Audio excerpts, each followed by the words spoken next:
Gentlemen, we have come to our final speaker this evening. This young man is our second chapter president to take the stage. He currently leads the Boise State chapter.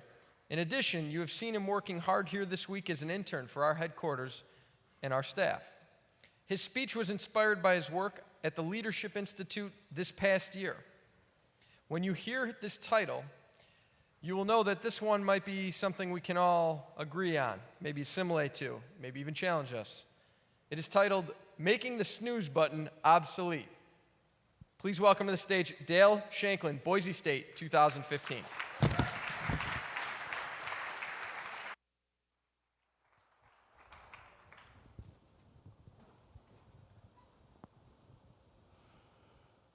Brothers, I've noticed something.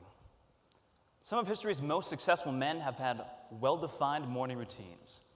Teddy Roosevelt hired a retired prize fighter to come to his room every morning, wake him up, and spar with him for 30 minutes to ensure he got his daily exercise. Beethoven used to meticulously count out 60 coffee beans every morning for his cup of joe. Once he was done, he would immediately begin composing. The French author Victor Hugo used to be woken up every morning at the sound of a gunshot, and then would proceed up to the top of the roof where he would bathe in ice-cold water that had been left out the night before. Now, personally, his idea of a morning routine sounds bloody awful. And I think this is really the reason why many of his stories, especially Les Mis, are so damn depressing. If that's how you start your morning, much today can't get much better.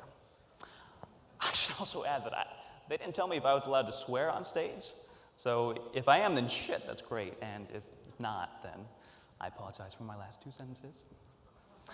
But anyways, I digress, and I'll try not to swear anymore just in case. What I really want to do today is compare the morning routines of these historically successful men to my morning routine. You see, my routine actually starts the night before. Every night, when I'm in bed before I'm about to turn off the lights, I turn to my alarm clock and turn it on, and I set the intention to wake up at whatever time I choose. But you see, something always seems to happen, and maybe some of you have experienced this too. That somewhere between when I turn my alarm clock on and when I'm supposed to get up tomorrow morning, I somehow, seemingly, lose the will to live. To the extent that all I can do is angrily slam my hand down on the remote to get another 9 minutes of sleep, and I repeat for 30 or 40 minutes. And you see, keeping this in mind, does it ever seem likely that I'm ever going to become the next president of the United States, like Teddy Roosevelt? Probably not. I think the president would have to prioritize a few things over getting enough sleep. Maybe like getting sued by the Republicans. Does it ever seem likely that I'm ever going to write a symphony like Beethoven? Or to put it in more general terms, does it ever seem likely that I'm going to develop a skill to the same degree that Beethoven mastered the skill of musical composition, to the point that people are going to remember me for centuries to come? I just don't see it. And it's because every time we hit the snooze button in the morning, we forfeit our chance on that day to change the world. And believe me, we have the ability to change the world every day. This has led me to believe that the snooze button, that seemingly inconsequential little button, is actually the single best indicator of whether or not our lives are going to be successful. Why? Because history's most successful men don't seem to use it. Every day, no matter what they use for their alarm clock, these men get up and start working on something. And they do this every day. And eventually, whatever they work on is going to change the world. And that's a lesson that I think we all need to take into account.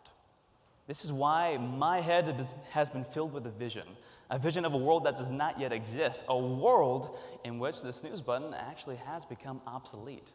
And not because we found a better way of remaining unconscious, but because we can honestly say that our lives, our realities, are better than our dreams.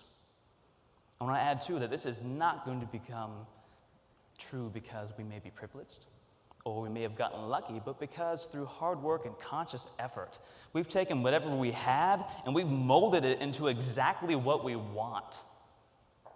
And furthermore, I think this is possible. I think the vision in my head of a world where the snooze button has become obsolete is possible.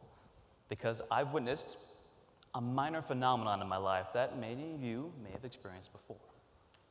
And the example I give is back in our childhoods. Everyone, think back to your childhood. More specifically, think back to Christmas Day. you're anything like me, you set your alarm clock for 5 a.m. on Christmas Day. As soon as it goes off, you're running down the hall to wake up mom and dad because Santa came. It's time to open presents, right? What this teaches us is every single person in this room, every person in the world needs to find something they're passionate about. They need to find something that excites them just as much as kids get excited about Christmas, because on that day when we were kids, something miraculous happened that we didn't actually realize. We jumped out of bed. On that day, in that moment, we forgot that the snooze button existed. And I think that if we can work hard to keep forgetting the snooze button is there, we will eventually reach the point, the world, where it has become obsolete.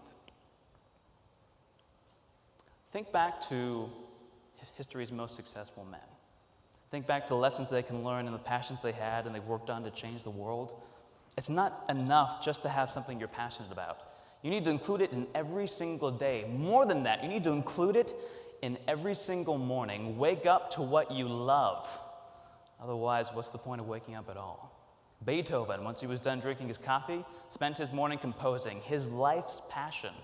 Teddy Roosevelt was an avid boxer as a guy, a young guy in middle school, high school, whatever that may be. He literally was woken up by a boxer to make sure that he could do something he loved in the first 30 minutes that he was awake every day. That's pretty cool, right? That's really cool. This is why Delta Upsilon exists. Building better men.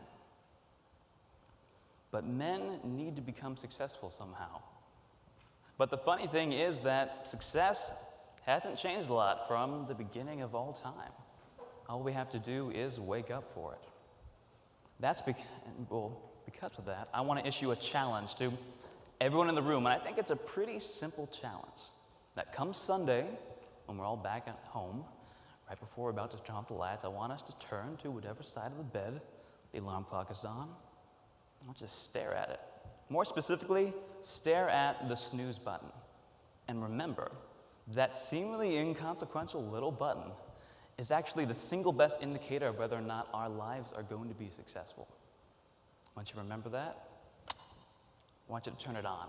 Set it to whatever time you choose, knowing that come Monday morning, if you accept this challenge, you're all going to wake up and leap out of bed, excited for the day and actually willing to enter the conscious world and have a reason, a purpose, a will to live. Once you wake up on Monday morning, spend the first 30 minutes of your day doing something you love. If it's video games, play Halo.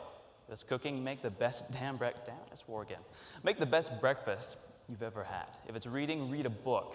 If it's walking, go see the sunrise. Whatever it may be. Spend the first 30 minutes come Monday on something you love and watch how productive that day becomes. Because if Monday is going to be, if you accept this challenge, Monday might just be the start of the rest of our lives. Our lives as young men, as young professionals entering the workforce, we need to find a way to become successful, and this may just be it. Or at least one facet of success. If we all accept this challenge come Monday morning, then that might just be the start of the rest of our lives. And if that's the case, then I'd say that's probably something worth getting an early start on. Brothers, thank you.